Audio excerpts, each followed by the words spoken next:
Episode 2 of Mary and George begins with Sandy, a courtesan, hitting on Mary, who is at a brothel to meet with David. They plan on sending George to stand by a secret road to catch the king's eye. However, it is full of young men who plan to do the same, and George is pushed into the mud. An upset George arrives home to see that John has killed their pet dog.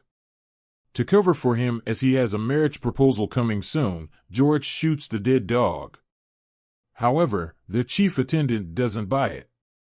Edward Coke arrives with his wife, Elizabeth Hatton, and his daughter, Frances, and the Villiers do their best to hype up John. However, Elizabeth, who doesn't cow before anyone thanks to her own inheritance, immediately sees through them. She calls out everyone at the table, albeit quite rudely, and refuses a match between Frances and John. Edward is apologetic while Mary fumes.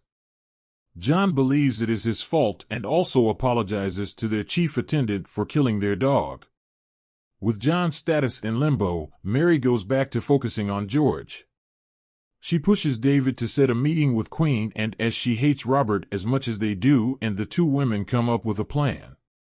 At the next event, George is assigned to dance at the center stage, and he instantly has King James' attention, much to Robert's chagrin. After, and pretends that their son is sick and takes James away from Robert. Once alone, she tells him to knight George and add him to his retinue, as he comes from a noble family. Once Robert finds out, he is furious, but James keeps George by his side. Meanwhile, David hopes to remove Mary from the game and control George on his own. He threatens her lawyer and gets a signed letter that she is not a noble. Mary realizes that she is being followed, and she ends up at Sandy's, where they hook up. George joins the royal hunt and bonds with James. A scheming Robert pushes George off his horse, who takes it up a notch by cutting his head and pretending Robert did it to him. James instantly pities him and goes back for him. He allows George to deal the killing blow to the stag they catch and asks the doctor to look after George. That night, James goes to George's tent and hooks up with him.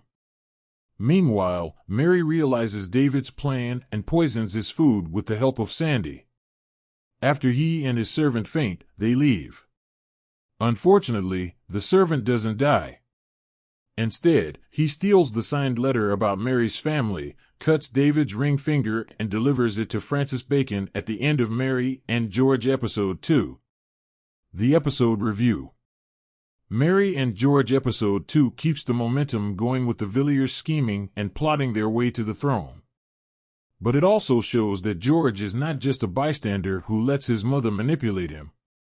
He is equally clever, as he manipulates the king right into his tent. We do wonder what way the show will go now that George has earned James' trust. This installment also answers what Mary is up to in the background and proves why it is not called just George. With her secret now in the wrong hands, things can go wrong at any moment.